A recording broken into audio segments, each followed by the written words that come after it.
And after a huge response for the part one, for the SRS Lenke Aubin classification of AIS 3D classification, we are coming up with the part two. And today we are very honored to have again sharing their valuable time, Professor Karl-Erik Aubin from Montreal, as well as we'll be honored to have Professor Lawrence Lenke for the question and answer part at the discussion part after we play the recorded session of 1 hour.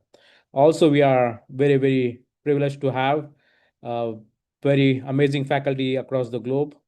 We have Dr.Yan Silva, an orthopedic spine surgeon and deformity surgeon trained in Canada and practicing in Brazil. And we welcome him on the show. We also have Dr. Jeremie Nallet. He is a pediatric orthopedic spine surgeon from France, and he will share his insights and thoughts and questions during the question and answer session. We also have Dr. Mǎdǎlina Ancuța. She is one of the upcoming spine surgeons and neurosurgeon training in Switzerland and Romania. And we welcome Dr. Mǎdǎlina too. And we have also Dr. Piyush Gadegone, deformity surgeon from India. He is well trained in Australia and Japan. And with that, we will start the recorded part now. And if you have any questions, please do send it to us either on WhatsApp or in the groups, on the SpineTV groups. And we will try to accommodate in the question and answer session. Thank you. Let's go with the session. Rishi.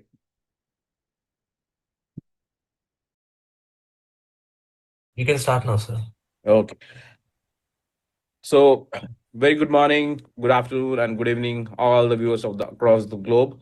And today it's a very, very special day as we have Dr. Newton again back in our show, one of the most renowned surgeons in the world. He's from Rady Children's Hospital, San Diego, California. He was the past president of the SRS as well as the POSNA. And we have Professor Eric Aubin, and it's really wonderful to have him. He is one of the main authors who came up with the SRS Lenke 3D classification. And he's from Montreal. He is professor there. And today we will discuss this new classification called SRS Lenke Aubin 3D classification. And with that, I will hand over to Professor Karl-Erik Aubin and Professor Peter Newton, and let's learn about this new classification, which I feel is a groundbreaking landmark phase in the spine surgery. All over to you, Professor Aubin. Okay, thank you. Hello, everyone. First, I would like to sincerely thank you, Dr. Raj Sakhrekar, for the invitation and for the opportunity to share our work of the SRS 3D classification task force on the new 3D classification of AIS. So the development of the 3D classification is conducted under the auspices of the Scoliosis Research Society. And first, we need to say that scoliosis is a truly complex three-dimensional deformity. Yet in daily clinical practice, it is still largely described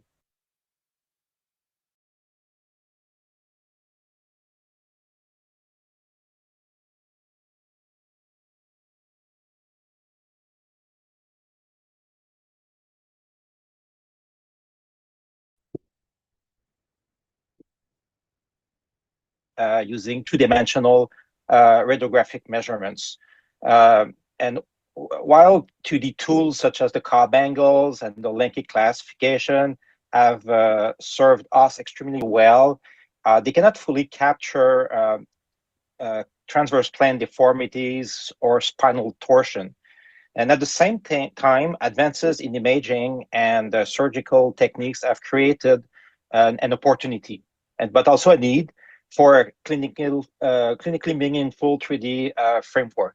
So the goal of the SRS 3D task force has therefore been to evolve rendered and replaced the two-dimensional Lenke sense system by adding a limited number of carefully selected 3D descriptors that balance complexity, granularity, precision, usability, and clinical relevance. Okay, so in the next couple of minutes, I suggest that I can walk you through the key concepts step by step of this new 3D Lenke Aubin 3D classification. So to start, we need to say that the spine and the scoliosis is a multi-scale system. So and our new 3D classification is trying to capture both the regional deformity patterns as well as more localized vertebral rotation or torsion.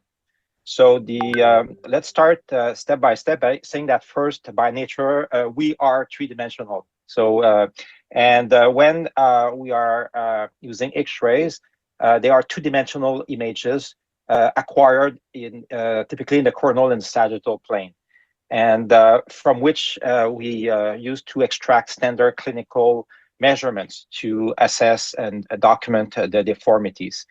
But with technologies now, from the same 2D images, we can then reconstruct a full 3D model of the spine and pelvis. So to look at that from a three-dimensional perspective, we can generate a third plane, which is a top view projection of the spine. And to ensure consistency when analyzing the 3D components, we are first reorienting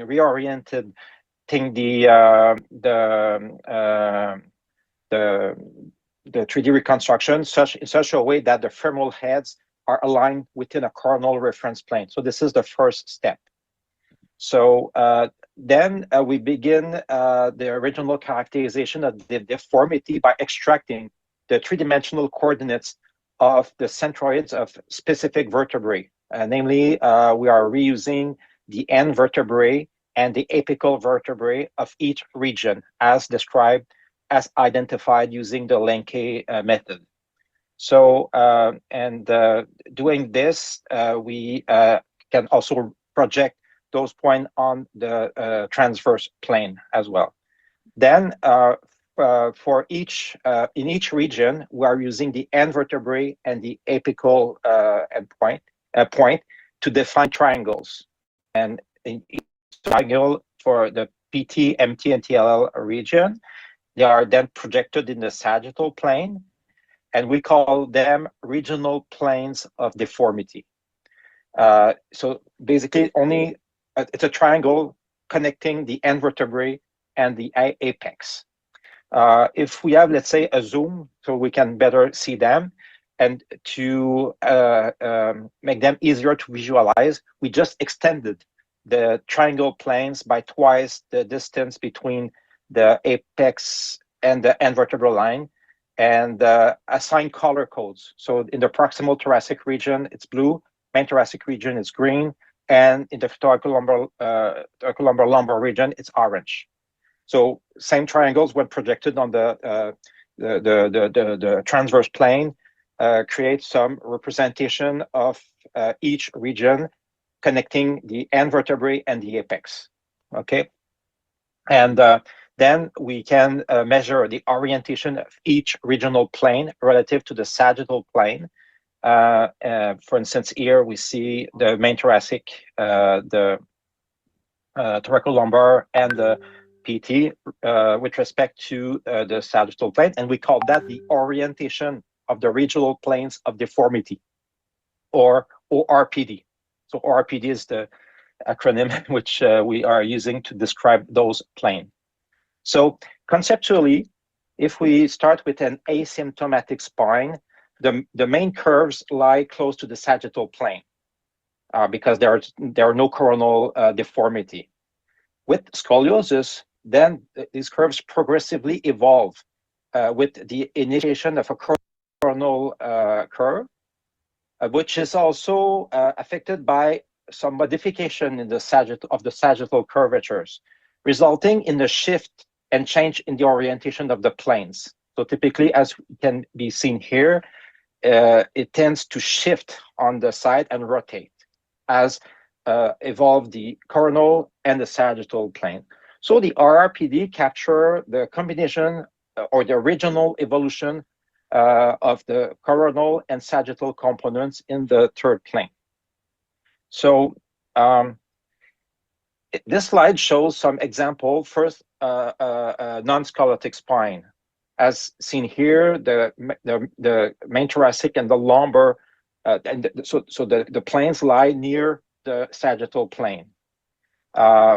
With a mild scoliosis, then there's a beginning of a lateralization of the planes. So if the kyphosis and the lordosis are normal, so there's a slight angle with respect to the sagittal plane. When the frontal plane deformity becomes larger, most of the time it's combined with modification in the sagittal plane. So it creates some more important angles.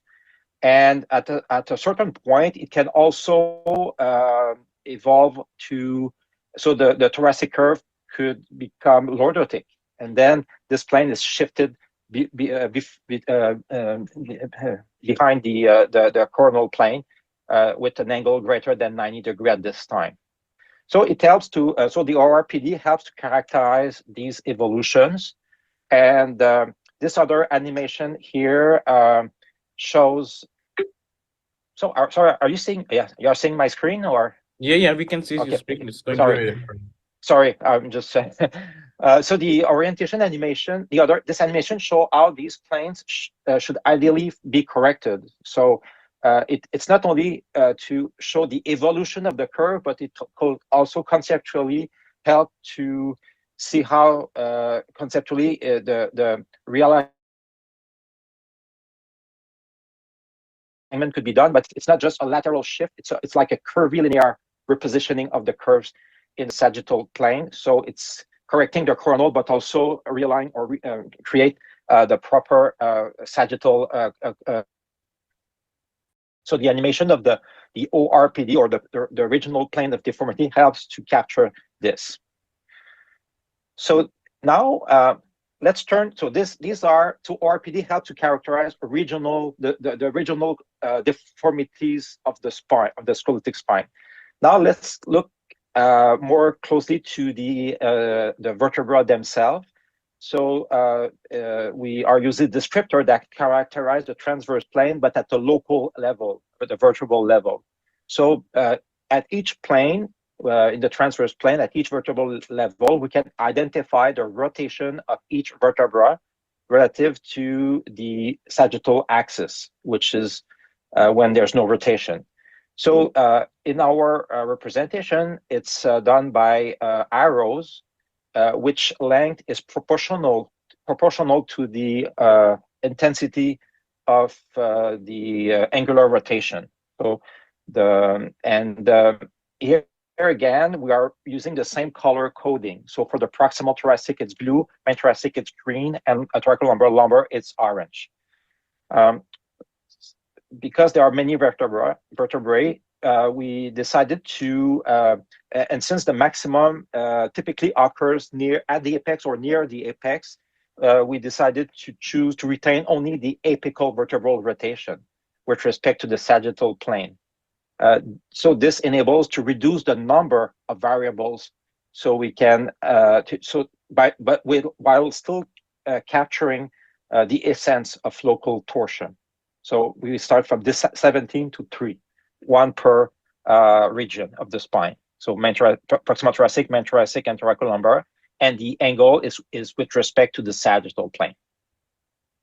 So together, these new regional and local transverse plane modifiers are added and integrated in the current Lenke system, creating a 3-tiered 4 modifier system that builds directly onto the familiar Lenke system. So in addition to the curve type, lumbar spine modifier, and the thoracic sagittal profile, we are adding two modifier per curve. So for the ORPD on the regional at the regional level, and AVR at the local level, and we have used subclasses that I will describe in the next slide that try to be clinically interpretable and meaningful and easy to communicate. So here with the values that the threshold values of 70 and 90 for the ORPD, then we can for each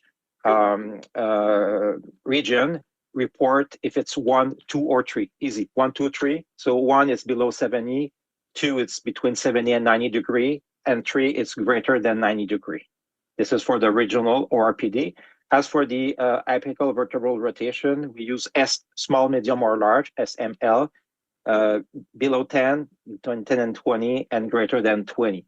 So at the end, we are just adding the number and letter. So P1M, T2M, and L2S. Okay, so you will ask now why those values.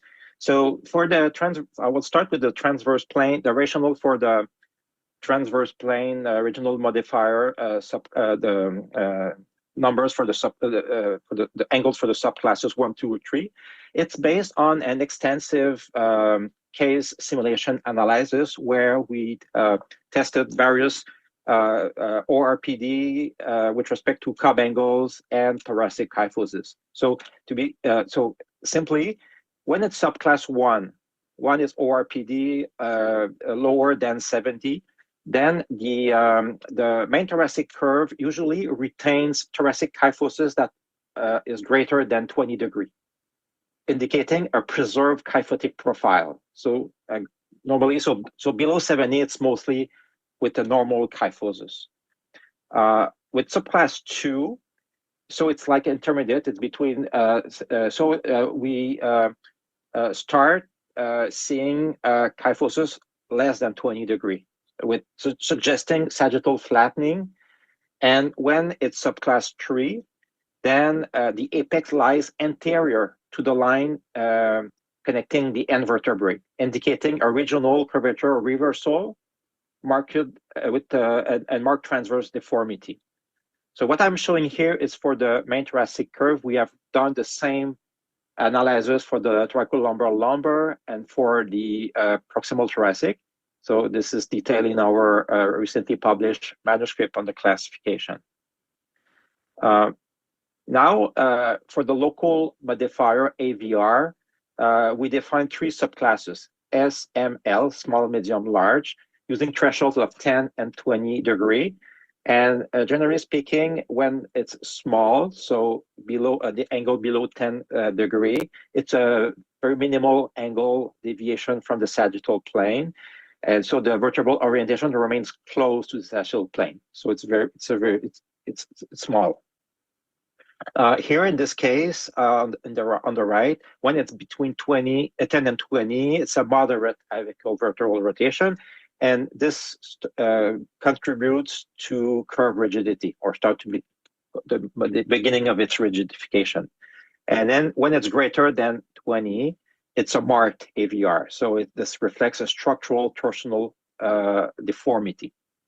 So at the end, it's important, like the Lenke classification. When I say Lenke 1, it's not enough. You need to know the Cobb angles. Here it's the same. When it's a P2M or M2S, I need also to know the numbers. So the numbers are also important to characterize the importance of the transverse plane rotation.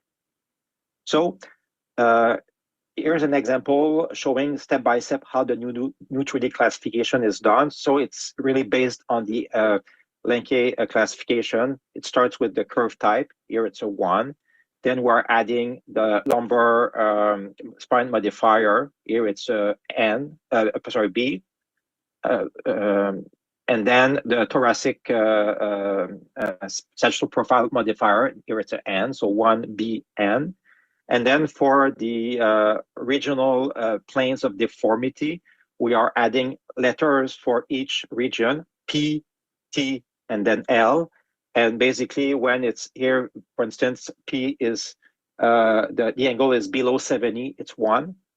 For the thoracic, it's 2 because it's between 70 and 90. And for the lumbar, it's lower than 70. So it's a P1, T2, L2. And then we're adding the letters for the local rotation. So here, because it's great for the proximal thoracic, it's greater than between 10 and 20, it's M. Same for the main thoracic, and below 10 for the lumbar, it's S. So at the end, it's P1M, T2M, L2S when it's combined together. And after doing it 1 or 2 times, it becomes easy to. First time could be complex, but when doing a couple of times, it's easy to catch. And also, it's built on the Lenke system. So if you don't want to use it, you just say it's a 1BN. If you want to add, you can say it's a P and 1M, T2M, L2S. So this, I think it's this is it. So this framework, as described, is designed to make 3D information clinically accessible. So it's a limited number of new indices, so not tons, but limited. And with that foundation in mind, I think we so the first paper is now published. Second one was accepted recently, so it will be going to be published soon. And you can use the QR code to access it's an open access paper. And we also have created a one-pager to help people that want to learn how to access the 3D information to do the classification. So I can stop here, and thank you again for your attention, and my colleague could present or discuss some cases if needed. Thank you, Professor. Thank you, Professor Aubin. Yeah. Thank you, Professor Aubin. It was really wonderful, and I will request Professor Newton to share his thoughts on slides or discuss it further, our cases, and at the end we will discuss with few question and answers, and go forward about it. Professor Newton, all about you. Sorry, I can. Give me 2 seconds. I will just. Yeah. I think just put your last slide back up, Carl Eric. I think that was a good one for me to start with. Actually, I know as everybody is listening to this,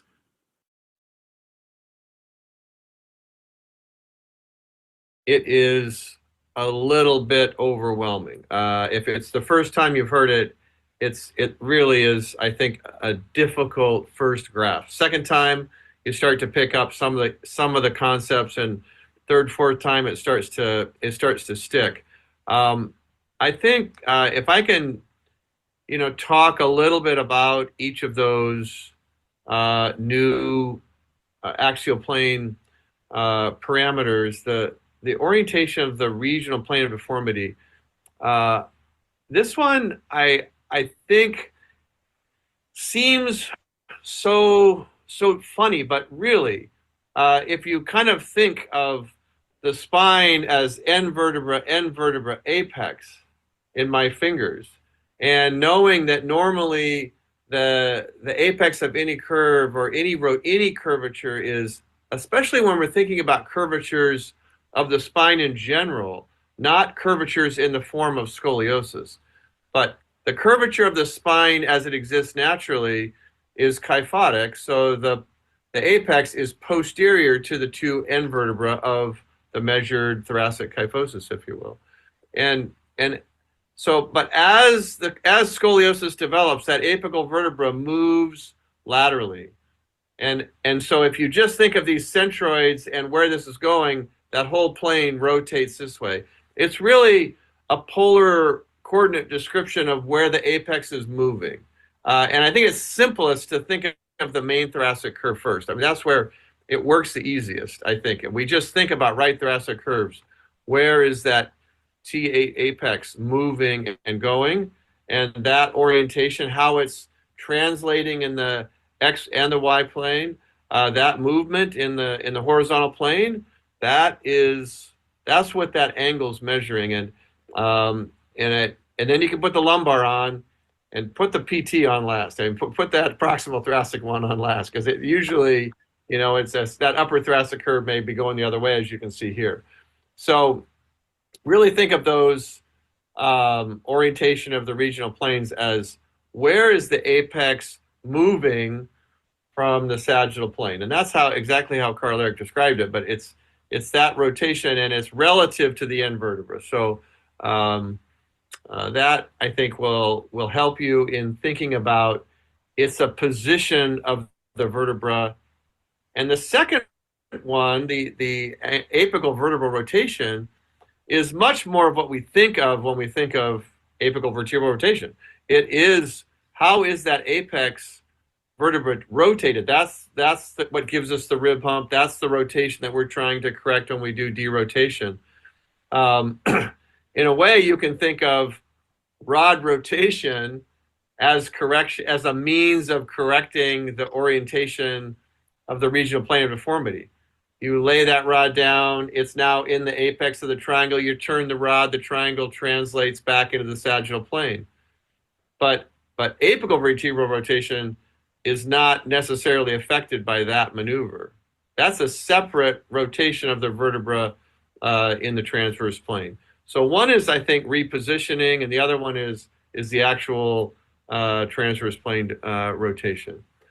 That's how at least my brain tries to get my head around these two concepts, and I think they're different, they're important, and when we go to correct scoliosis, we need to correct both of them, and obviously that position of the vertebra as you translate it posteriorly is also how you get your kyphosis restoration.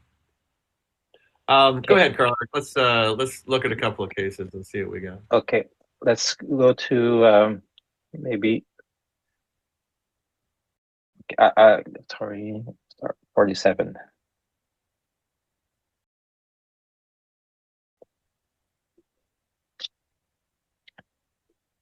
Are you okay with this one?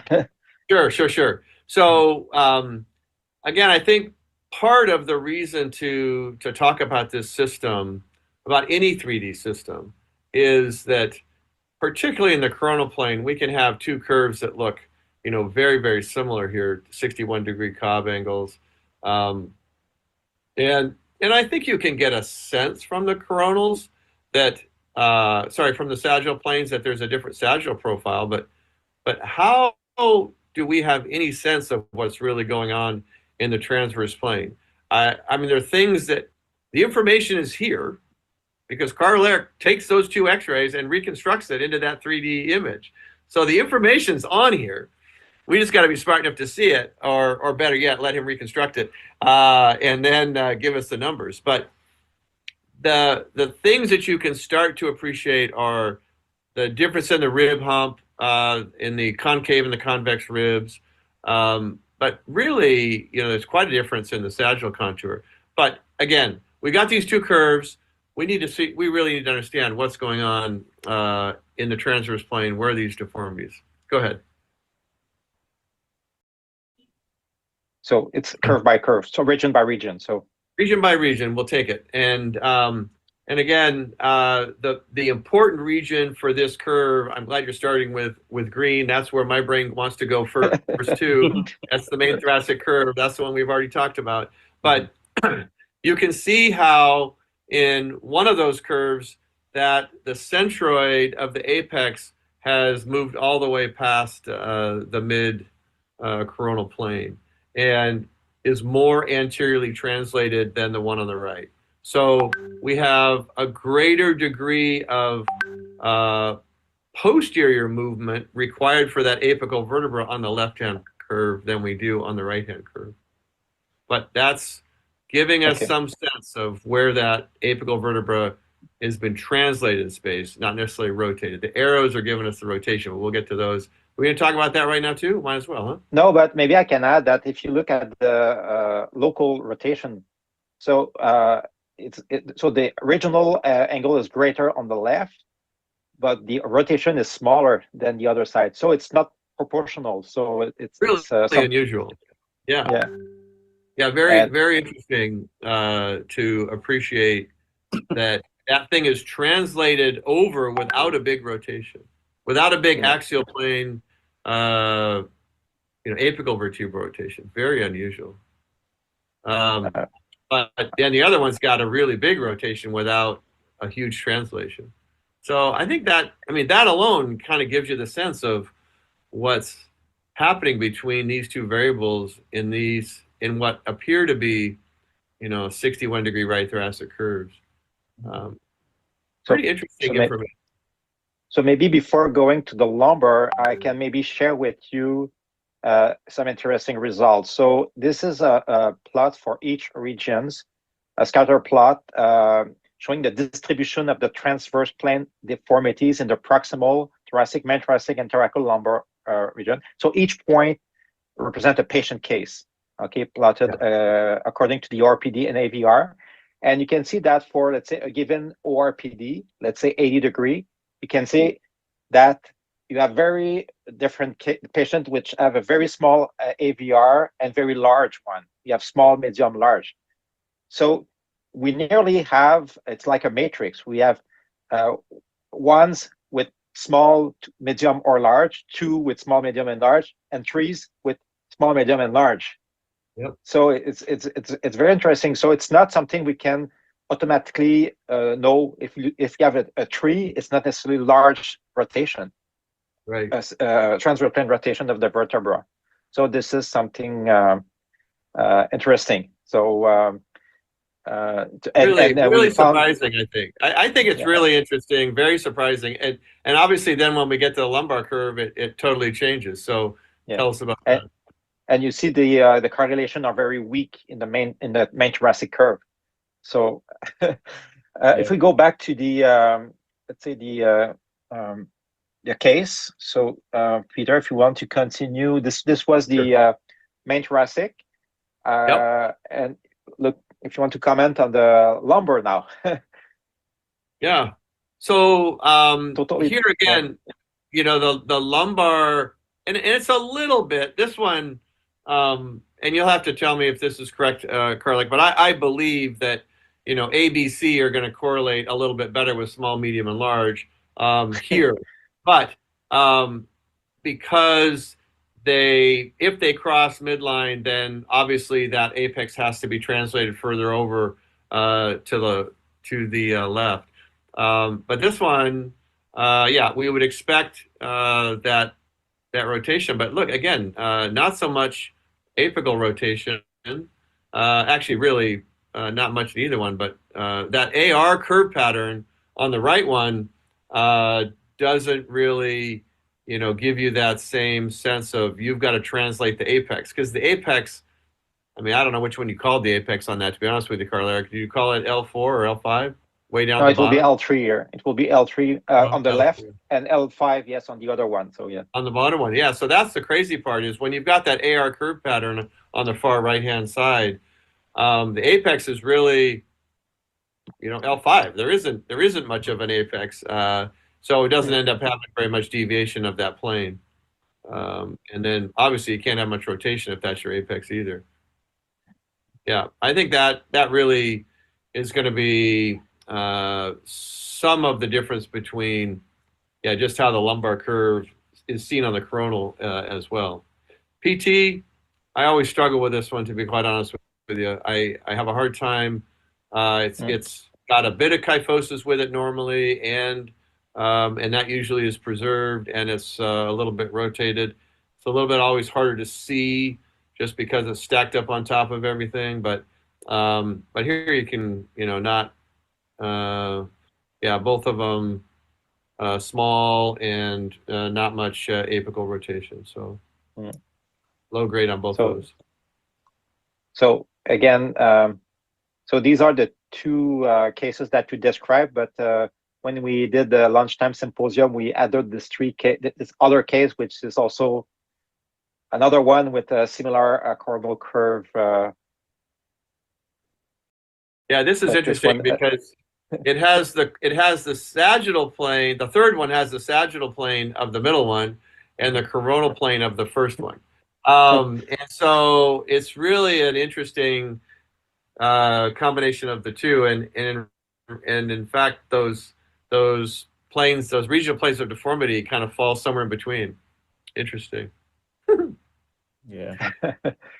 You got quite, we have quite a combination of cases when it comes right down to it, and we think of these all as being, relatively straightforward AIS, but great stuff. Good to see the variation in the axial plane with relatively similar looking coronal plane.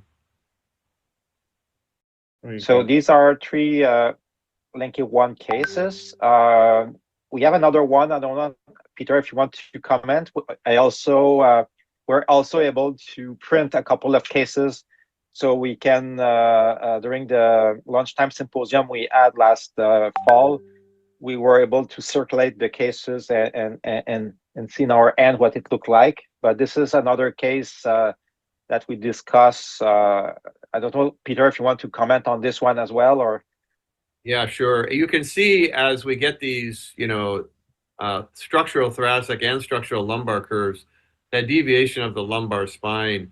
Now you can see to what extent that apical vertebra is translated so far out of the straight anterior position, way over to the left, and now past 90 degrees. But you really see when we've got these big curves, the triangles now are almost opposing each other with these two balanced curves, two big structural thoracic and lumbar curves. And we know that's kind of what it has to do when you look at how big the curve is. That apex has got to be translated way around on that side. And then, big rotations in both of these, particularly the lumbar. Apical vertebral rotation 27, that's a big number. Yeah, so we I don't know if you want to go curve by curve, or we can go curve by curve if you want to. Well, take us and see if we see something that really jumps out. Yeah, don't give me proximal thoracic. I already told you I don't like that one. Okay, start with the MT. Okay, we have the MT now. That I like. Okay, I like main thoracic. Yeah, again, Carl, like also my concerns about trying to measure sagittal numbers when we end up with such a big coronal deformity and such a big rotation. It really becomes difficult to see the end plates, and you can almost see that as you sort of draw those lines over. When you're working with centroids, it's not so bad. When you're working with trying to draw 39 degrees of kyphosis, I struggle with that. But that's just that's a different conversation. This no, I think we see what's going on. We can see that how far T8 is translated pretty much almost straight lateral from where it should be, and a rotation of 20 degrees.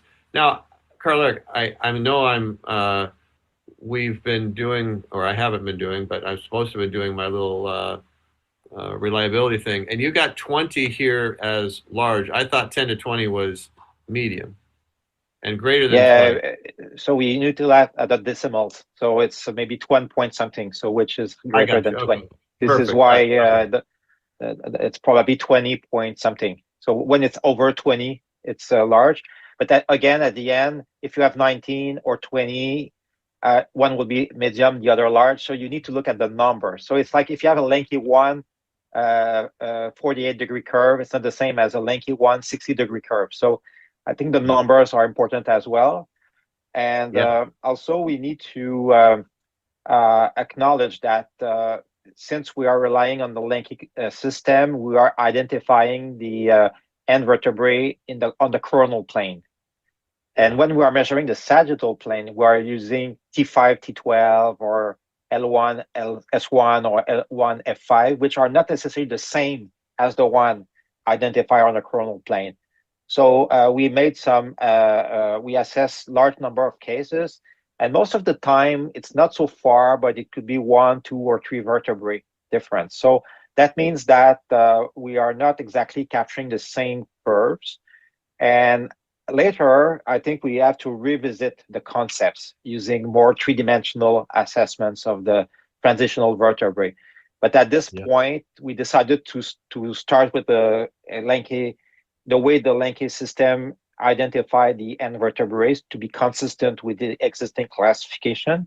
But the way we developed this as part of this 3D classification task force was to build with stage system. So first step is to build on the existing system and make sure that everyone can follow, and then could add additional concepts later on. So this is an example of this, and this is an example here. If you look at the lumbar curve, because we are not analyzing exactly the same segments, so the one identified on the coronal plane is more inverted. If you look at the 3 points on the coronal on the sagittal plane, which explains why we have greater than 90 degrees, even if there are some lordosis. Yeah, the 105. Yeah. Yeah. So again, this is the superimposition of the three regions. Yep. There's a lot of information there, and I think for all of us on the clinical side to get to the point where we can, talk in that language, understand the concepts, I think is the most important to begin with. What does the orientation of the regional plane of deformity mean, and in your mind, and what does the apical vertebral rotation mean? I think getting those two concepts, I think first are the most important messages that we need to get to folks tonight, today, tomorrow, whatever day it is, wherever you guys are. So, Professor Aubin, do you want to share the 3D model just like to show something here? Sure. So I don't know with my camera. I think I will remove my blur the background thing. So basically, this is the case that was shown right before. That was described right before. So it's a 3CN. It's a P1S. So if we start from the top, P1S, because I don't know how you can see it on the screen, the zoom. Okay, so because the plane is below 70 and the rotation is small. But let's look at the main thoracic, which is here in green. Sorry, so if you look from the top, because it's very difficult to see it on the screen, but the angle is lowered. It's between 70 and 90, so it's a T2. And you see the big arrow here. It's very large, so it's a L. So T2L. And L also has a large, very, the angle is greater than 90 degrees, so it's a 3 and L. So L3L. So I think it's easier when you have it in your hand than trying to see on my camera, but I think what we discussed before with my slides, it's the same, but having it in your hand and able to better see how the triangle is made, and because also there it's not just the triangles may be tilted because of the position of the end vertebrae in space. So if we put two triangles together, they don't have to be in a line. They can be like this, so that they are not coplanar. They are not coplanar, but seeing it as printed, you can assess it. And one of the next stage or next step of the 3D classification task force of the SRS would be to see how we can use the classification to identify correction strategies. So I think that will be a next important step, because then and as you have seen before, there is every patient has different combination of 3D transverse plane descriptors. So it will be interesting to assess strategies based if I have a 2L or 2S or like. So that will be interesting to infer strategies based on the classification, and that will be another important step of our 3D classification task force. Great.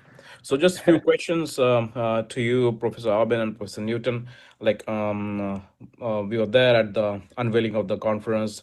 The first classification came back in like 1905 by Schutless, and about 120 years later, officially we came up with the SRS Lenke Aubin 3D classification.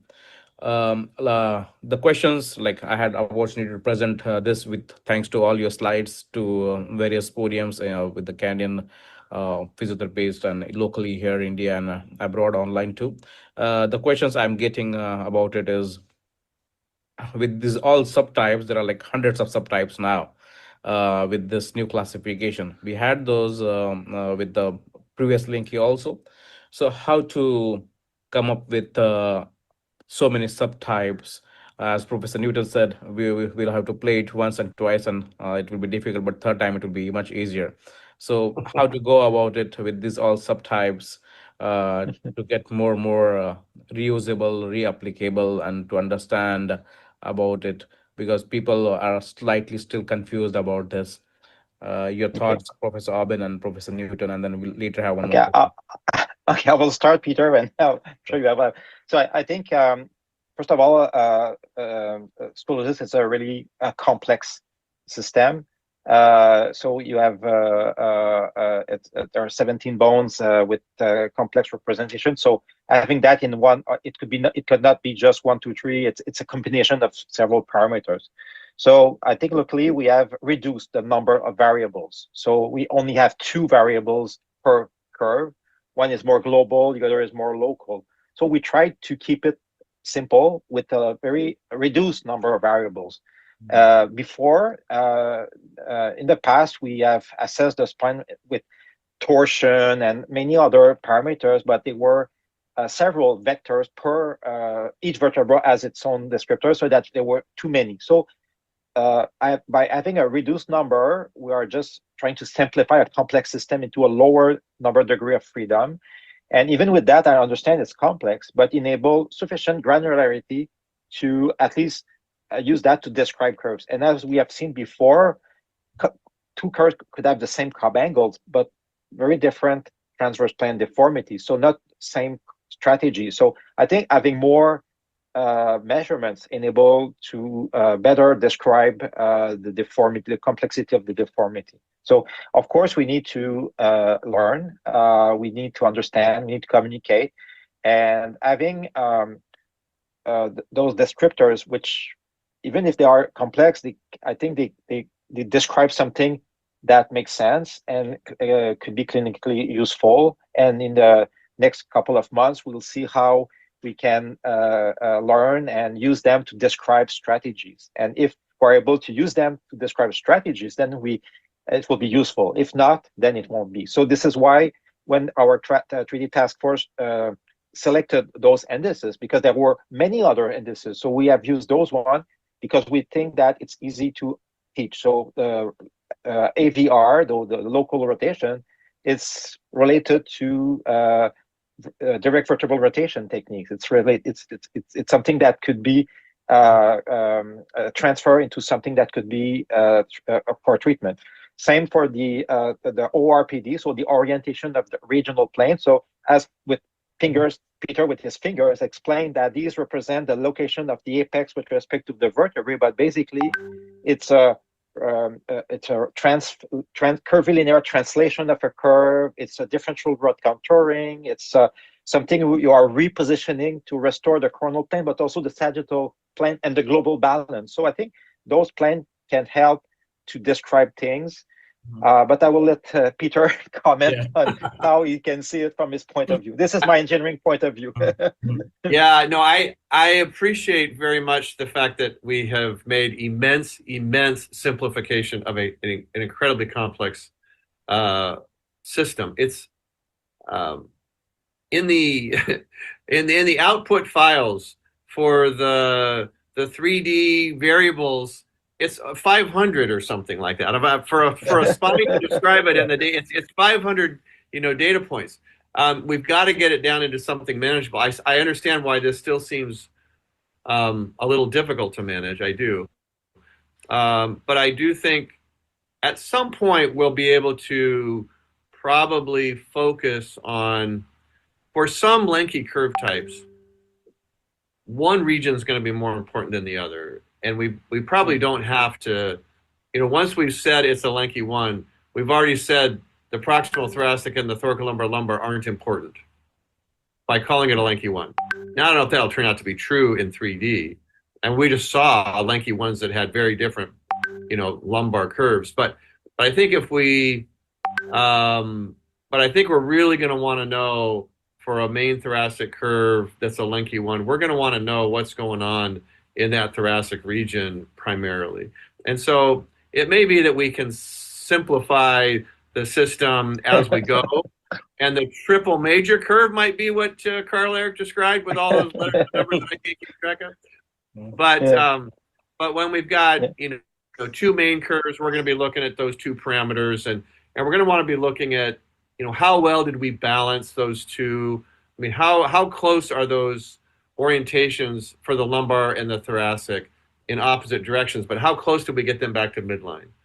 And how well? I mean, the angular vertebral rotation, apical vertebral rotation, that I think is really easy for people to get. And we just took the apex. We didn't take all the ones in between because they all got them. And so trying to figure out, but we have the concept of the neutral vertebra, right? I mean, we talk about the neutral vertebra. That's the one that's not rotated at all. And we know we got the apex, so we know we got to get those back lined up. So I agree. I think they're concepts that surgeons can get their heads around, and think of correction strategies for translating the apex in space and then get it right in the rotation. Great. So, Thank you. There's one more. Yeah. There's Go not. ahead, Professor Newton. Yeah. No, it's okay. Go. Okay. So one more question. I'm getting lots from the audience and all the surgeons from everywhere. The application, like the app, as we described earlier, that any X-ray done, like 2D X-ray, some form of application or software will be used, which will convert that 2D X-ray, either done in Africa or North America or Europe or Australia. That 2D X-ray will be converted into the 3D model with the software, and that will help to understand the Lenke Aubin SRS 3D classification. So people are asking how it will work in the clinical application of it. If you could elaborate it more, Professor Aubin, Professor Newton, about it. Sure. So the technology we develop can use any X-ray system. So we need a coronal and a sagittal plane. Could be any system. We need a certain let's say quality of X-rays. Of course, if you cannot see it with your eyes, it could not be used. But basically, with normal X-rays from any system, so the technology we develop can be used. We are developing an AI-based automatic detection of the landmarks needed to do the classification. So it's gonna be nearly it will be automatic when it fully developed. And the strategy we are developing with the Scoliosis Research Society is to make it available to the members. So this is the intent. So we are currently working very hard on this. We are quite advanced on this, but it needs a rigorous validation for clinical accuracy and reliability. So we have developed many tools to simulate many different X-ray systems, simulate, let's say, if the patient is moving between the X-ray acquisition, if the patient is not at the same position, if it's a perspective projection X-ray system, if it's a cylindrical system, if it's low dose, no standard system. So in our lab we're testing a large number of various things. simulating if, let's say, we're not seeing certain landmarks, or if we're, let's say, making some errors in identifying the landmark, because landmarks are not sharp points, they are regions. So what if so this is all we are documenting this in a way that we can, at the end, provide reliability on this system. So this is ongoing work, and the plan is to make it available to the members, but we need to do some still some work to make it available. So and also, it's not shown here, but the methods we have developed are trying to minimize the effect of error or uncertainties. So the way we are measuring the rotation, even if there are certain, we are making some we develop algorithms that minimize the effect of some errors that could be generated by identifying the landmark. So it's quite robust, and at the end we will generate solution where we can provide accuracy and reliability. Great, wonderful. Professor Newton, any Pretty thoughts on that? exciting.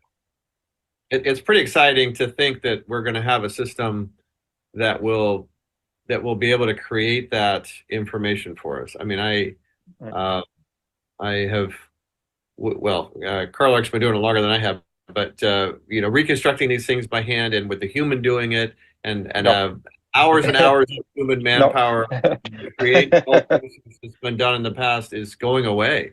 And you put the X-rays in, and it's going to tell you.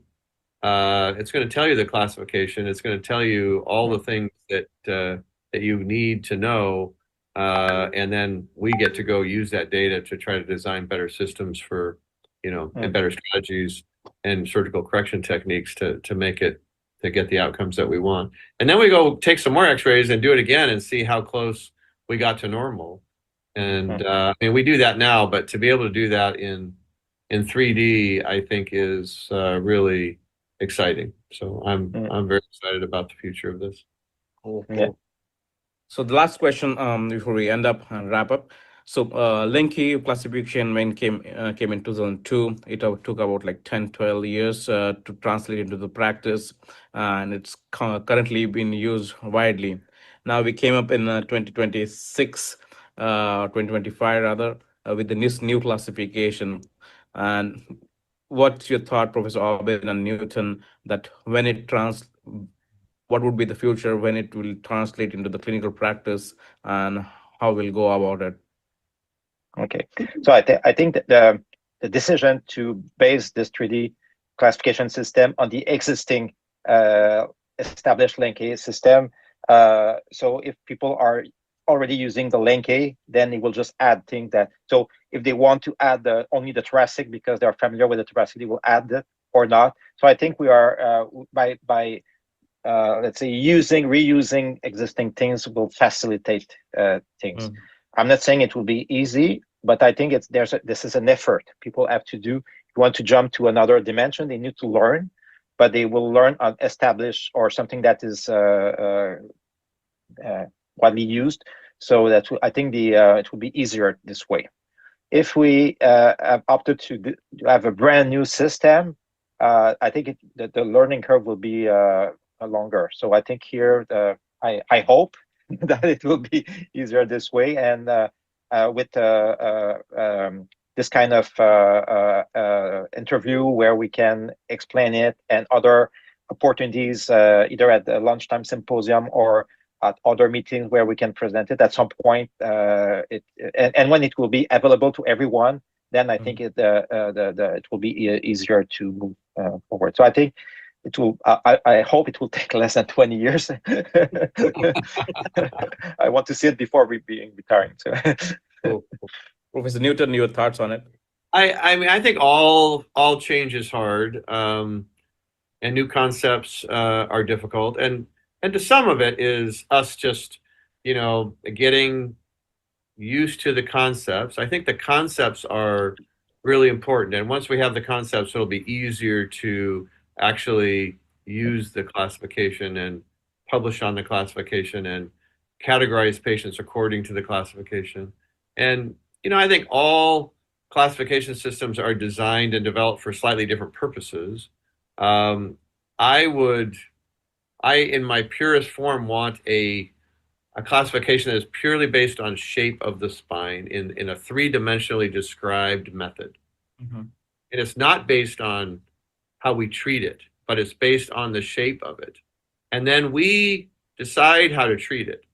And to be honest with you, the Lenke classification is a treatment-based classification system. We designed it to figure out, Larry designed it with the harm study group and all the people at the time. How do we treat this curve? How do we do a selective thoracic fusion? And which patients do we do a selective thoracic fusion? Which ones don't? And the regions of the spine that need fusion, that need treatment, that's what's driving that force. And so we're a little bit, attached to that, but trying to describe a real three-dimensional, very complex deformity. And so, how does that evolution occur? And that's a little bit of the discussion that, Carl Eric and I've had through the years of trying to figure out, how is it that what is our goal in designing a classification system, and how does it get used? But surgeons want things that they can make treatment decisions from. So I think there's real value in having it linked to our treatment, but it ties you to that foundation as you expand on it. So those are the pros and cons, I would say, of how we think of classification systems and how they develop and become utilized over time. But we need it. We need to be able to talk a common language, and the one we've been talking in the Lenke classification has served us extremely well through the decades. Yeah, indeed. Thank you very much, and I really thank for your valuable time. And I feel personally, as well as across the globe, all the spine surgeons feel this is the landmark research, this is the groundbreaking research, and it will change the dynamics of the spine surgery and the understanding of the scoliosis. And I really appreciate you having us, having you guys on OrthoTV, SpineTV, Vertebral View show, and hope to continue the discussion and spreading the awareness about this new SRS, Lenke, Aubin 3D classification. Thank you very much. Thank you very much. Thank you. Thanks, Raj. Bye-bye. Thank you very Bye. much. Bye. Bye-bye. So we will continue the live discussion about it. And we are really honored to have Professor Larry Lenke to join us again for the part 2. And we welcome again Professor Karl-Erik Aubin. And as we are very short of time and a lot of questions already with the panelists, we will go ahead with the question. First question from our panelist, Mǎdǎlina Ancuța. She is upcoming rising spine surgeon, neurosurgeon from Switzerland and Romania, and she will have her first shot. Good day. Can you hear me? I hope Yes, it's okay. Yes, okay. Firstly, it is an honor to participate into this discussion. How Raj saying, my name is Ancuța Mǎdǎlina. I'm from Romania and I'm currently in Switzerland, and I have a great, let's say, attraction to this deformities part of the spine. So my question would be actually a little bit basic, but I think for the residents and for those who are in their beginning of the spine, on their spine journey, would be really nice. So my question is, what would you recommend for a resident in order to start understanding and applying 3D concepts into scoliosis? Like, should we go a little bit into the engineering part? Also, do we have some books, some, of course, articles we already know, but do we have something to start with, like for us in the beginning? Professor Lenke and Professor Aubin, if your thoughts on this. Yeah. Well, I think, the basics, I think you have to go kind of from 2D to 3D. I think you need to have a firm grasp of the 2D concepts of scoliosis evaluation and biplanar x-rays. That's a nice start. And then obviously, you go from 2D to 3D, just like we've done with our classification system, right? And obviously there's less available 3D. Probably Carl Eric has more information on avenues of education for 3D than I do. But obviously our new publications, the lunchtime seminar that the Scoliosis Research Society had last year, I believe is online. Now, is it on the website, Carl Eric? I can't remember Yeah, where we're at. That's exactly. online. Yeah, it is. That's was an excellent hour discussion with a very thorough, starting from more basic to a little bit more complex concepts and education in 3D evaluation, and obviously promoting the new 3D classification system. So there are some things available, but I think like anything, you have to start kind of with 2D, go to 3D, and I think and it takes time. I can also one thing I will warn you, it will take some time. I even personally, as someone who treated scoliosis for 20 years before I started thinking and working with people like Carl Eric on 3D shape, people like Peter Newton. Some people kind of grasp it quicker. I can tell you, Peter Newton grasped it much quicker than almost every surgeon that I know. It took me longer than even him to truly understand it. So some people it comes more intuitive. In other words, it depends, I think, on your mental capacity to understand 3D shape, right, and images. But so don't be frustrated if it's difficult to understand. The other thing I would suggest, and what helped me, I'm sorry for my long answer, what helped me is I focused on just a thoracic region to start.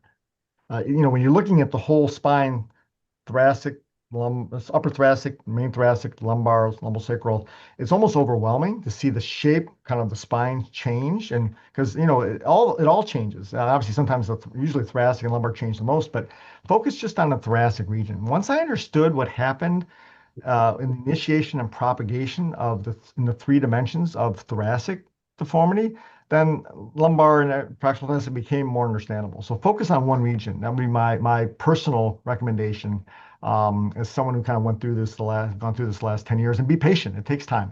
Carl Eric, what other avenues of investigation? Everything you say. Thank you, Doctor. Thank you very much for your question. I think it's very important to be able to communicate and disseminate the three-dimensional aspects of the spine. Everything that Dr. Lenke mentioned is great. I think for years we were discussing 3D with many variables that were not agreed upon and difficult to discuss and represent. So I think now we have a language. We have simple descriptors, even if they are difficult there are limited number of descriptors that enable to describe the three-dimensionality of the spine. So I think, as Dr. Lenke mentioned, I would suggest starting with the video, the recorded video of the lunchtime symposium that the SRS we organized at the last annual meeting of the Scoliosis Research Society. So it's available to the members on the website of the SRS. I think it's a start. In the coming months, our 3D task force of the Scoliosis Research Society has the mandate to further disseminate the work and communicate it so it is accessible to the members. And as Dr. Lenke said, everyone needs to make some efforts just to look at it, think at it, and see. Now there are descriptors. There's a language to describe it. So now you think, how will you do your surgery? So how will you reposition your curves in space? So I think before it was your hands. Now you have descriptors that enable. So it's it's the plane of maximum deformity, which is reoriented. So it's not just an angle. It's a configuration of the spine. So if you think this way, I think it will start to percolate and be integrated in their practice. One other thing I'm going to add, I respectfully disagree a bit with Dr. Newton's suggestion that this shouldn't be more treatment shape, but shape-based. To me, the way I understood the three-dimensional aspects of deformity was treating it through, as a surgeon, actually being in the OR with a three-dimensionally deformed spine and trying to, obviously, in my best way possible to get the spine into a better alignment in all three dimensions, even though we weren't communicating with it. But I think that helped me understand it as well. So I think the treatment part is important, because I think that's how it will really, I think surgeons especially, and even researchers, but surgeons especially who treat scoliosis and treat the three-dimensional nature of it, I think the nomenclature and the terminology will kind of click faster when you're treating it, than if you're just studying it on videos and stuff. Carl, obviously you're not a surgeon, but does that make sense to you? At least that's what helped me, honestly. So, Yeah, definitely. Like Raj, Like what do you you think, do it Raj? and you understand it better. Yeah, exactly. Right. that's what You like understand it better doing it. Yes. Right. yeah, that's what even Professor Newton was mentioning. It will be difficult first time. It will be less difficult second time, but it will be much easier third time. So if we keep Yes. working on it for Right. first, second, and third time, it will be much easier to understand. And with that, we'll get the second question from deformity surgeon from Brazil. He's well trained in Canada and Brazil, Dr. Yan Silva, and he will have his questions to Professor Lenke and Professor Aubin. Hi, everybody, and thank you, Raj, for inviting me. And thank you. It's a pleasure to be here. So my question is first for Dr. Lenke, that the papers highlight that AVR could help guide decision on target derotation maneuvers. And although ORPD and AVR are relatively new concepts as a classification, they have been extensively studied over past years. And my question is, are there any specific maneuvers that you foresee using in a large type vertebrae that you usually would not use in a S or M vertebrae type for AVR? Again, so AVR is the apical vertebral rotation. So it's the rotation of the most translated vertebra in space. And again, AVR has been around from Arrow and Dahlborn analysis of CT scans for 35, 40 years. I was doing this as a fellow actually in 1991 using Arrow Dahlborn CT scan AVR evaluation. So that's obviously a universal component to scoliosis is rotation of the vertebra, but there's again different degrees. We have small, medium, large, obviously in our quantification, and sure, the treatment will be somewhat different. So a patient has a small AVR. I'm not, interested in much in untwisting or derotating the apex or the periapical region. I do more of an unblocked derotation instead of intersegmental. That's been my preferred technique, although it may change now that we have, I'm looking at this more explicitly, but yeah, I'm more aggressive doing derotation maneuvers with derotation devices as we go from small to medium to large AVRs. That's just the bottom line. So I'm trying to twist the vertebra into a more neutral position, but that also correlates typically with the rib hump. Typically patients who have a higher AVR clinically will correlate to some degree with a larger rib or lumbar hump, right? So obviously for a clinical improvement, we will want to derotate or untwist the apex of the thoracic and/or lumbar curve as well. So there's aspects of the clinical outcome that are important to the AVR correction as well, right? That the patient sees and that we'll see. But yeah, at the end of the day, we're doing definitely more aggressive derotational maneuvers for the medium large, especially AVRs, than the smalls. Maybe I can add, thanks for your question. Maybe I can add that since the two descriptors are local and regional, so it generates some ways to describe the correction more closely. So for instance, AVR will be corrected more with direct vertebral rotation maneuvers, whilst the ORPD will be more translation and change in space of a region of the spine. So it is a more regional maneuver. So it could be related to more translation or left-right rod bending difference, or techniques that will not only shift the spine in the coronal plane, but create this three-dimensional shape. So I think the ORPD captured a configuration of the spine, which goes from one position or one configuration to a corrected one. So thinking this way, it will translate in more regional maneuvers, whilst the AVR, it's more the torsion of the spine itself. So they are, as we have shown in our recent paper, it's not correlated, or the correlation are weak. So we have shown that a large ORPD could have a very small, medium, or large rotation. So I think they are uncoupled. They need to be treated separately. Cool. Great. And Thank the you. next question we will request Professor Dr. Jeremie Nallet. Is a pediatric orthopedic spine surgeon from France, and he has a lot of questions, and he will ask his main important question to Professor Lenke and Professor Aubin. Hello, good morning. Thank you, Raj, for the invitation. Hi, Dr. Lenke. Hi, Dr. Aubin. My question is, SRS established guideline for surgical indication based only on Cobb angle, like 45. Do you think this classification will move the needle? For example, regarding Lenke 5 curve, we have sometimes a patient very shift with a large rotation, but only with a 30 degree of Cobb angle. And on the contrary, we have some Lenke 1 curve around 45 with a very small rotation. And sometimes you ask yourself, is the surgery required for this patient? Do you think it will?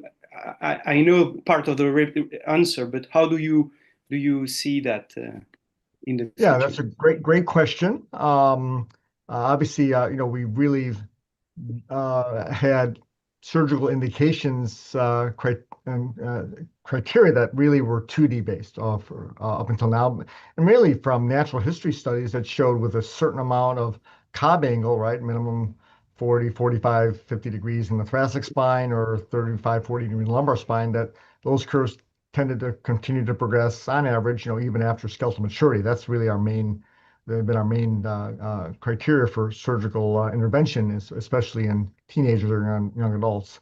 And I think definitely our indications may change a bit. And honestly, I think they may change either kind of lowering them for some curves based on, again, the 3D parameters, and maybe raising them for other curves of similar or differing Cobb measurements. So in other words, there may be a 40-degree thoracic curve that has a very high ORPD, it's a type 3 ORPD, that has a much worse prognosis, right? Because the three-dimensional shape is very lordotic.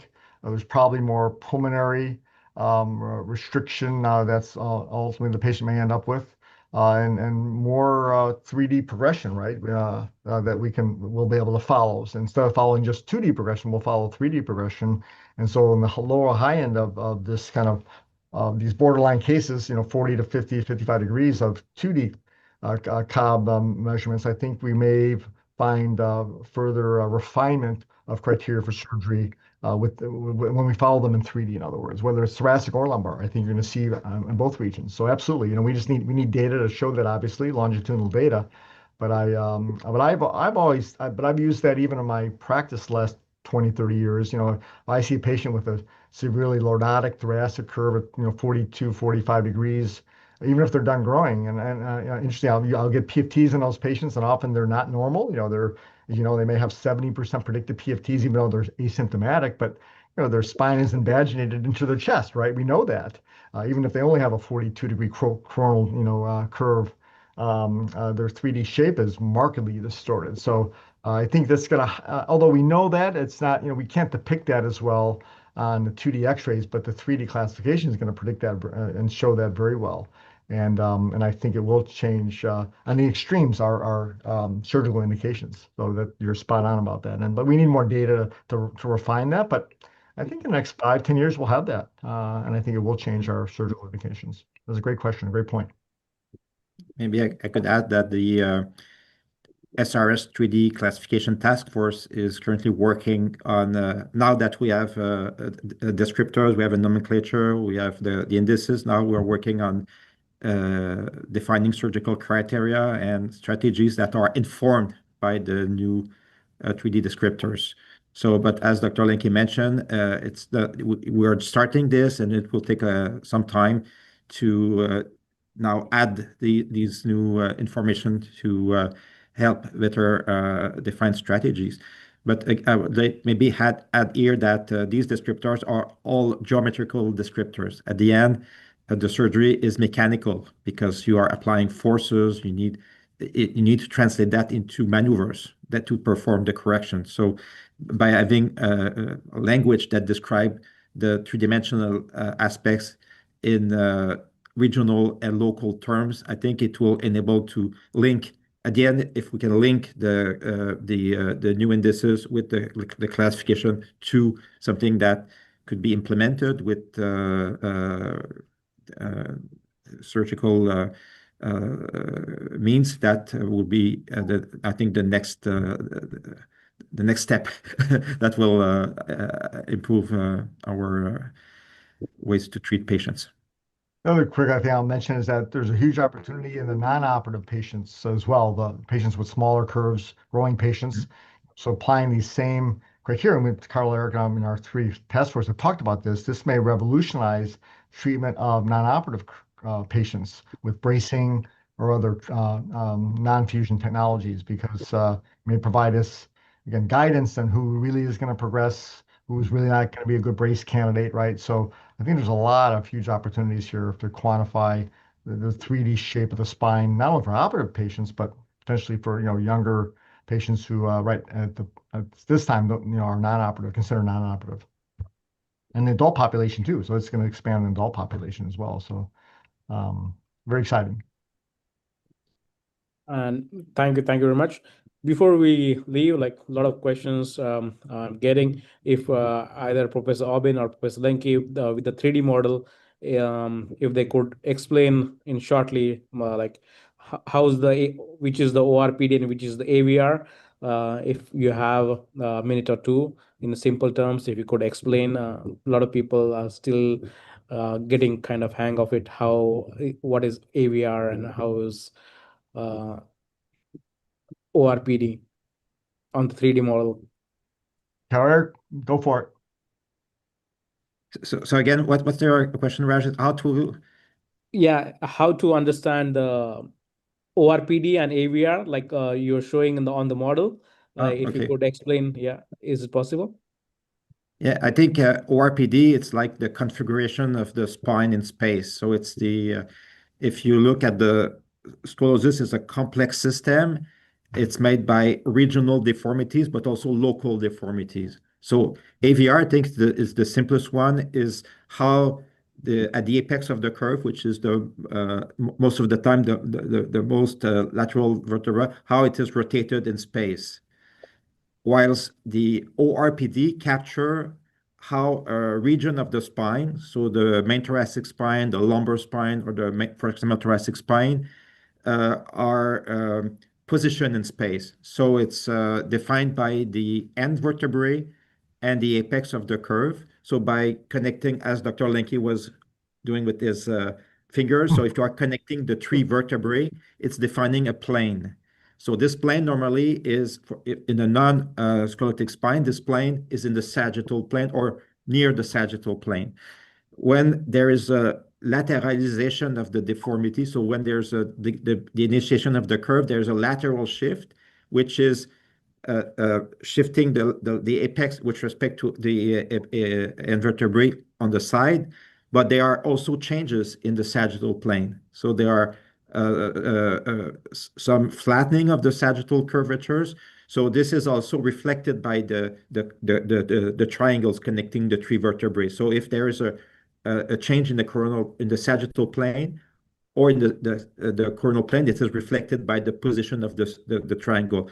So at the end, we are using an angle of this triangle plane with respect to the sagittal plane, but in fact, an angle is a simplification because this is a configuration of the curve in space. But at the end of the day, this curve has to be corrected. And as Dr. Lenke was mentioning, a classification is good if it could be used to do something. So how to do the correction is to replace or reposition this shape, this spine in its natural or aligned position. So the ORPD is a regional measurement of the curve, whilst the AVR it's a local torsion of the spine. And we have shown we can think they are correlated, but they are not that much. So we have shown that, for instance, the patient that Dr. Peter Newton was presenting looks very similar when looking in the coronal plane.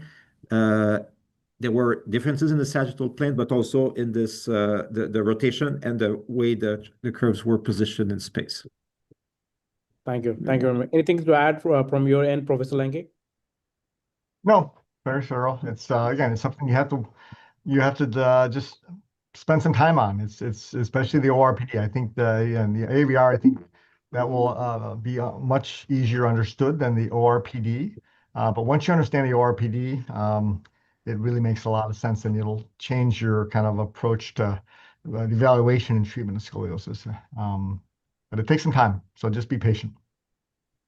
With that, we thank our esteemed faculty, Professor Lenke, Professor Aubin, Professor Newton, for their valuable time to teach us the new SRS Lenke Aubin 3D classification for adolescent idiopathic classes, adolescent idiopathic scoliosis. And we also thank our panelists, Dr. Jeremie Nallet, Dr.Yan Silva, Dr. Mǎdǎlina Ancuța, and Dr. Piyush Gadegone. We also thank all the viewers across the globe of OrthoTV, SpineTV, and Vertebral View show. Without their support, this wouldn't have been possible. With that, we thank you all and see you next time. Take care. Yeah. Thank you. Thank you. We can stop the recording, mate. Rishi.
Hello.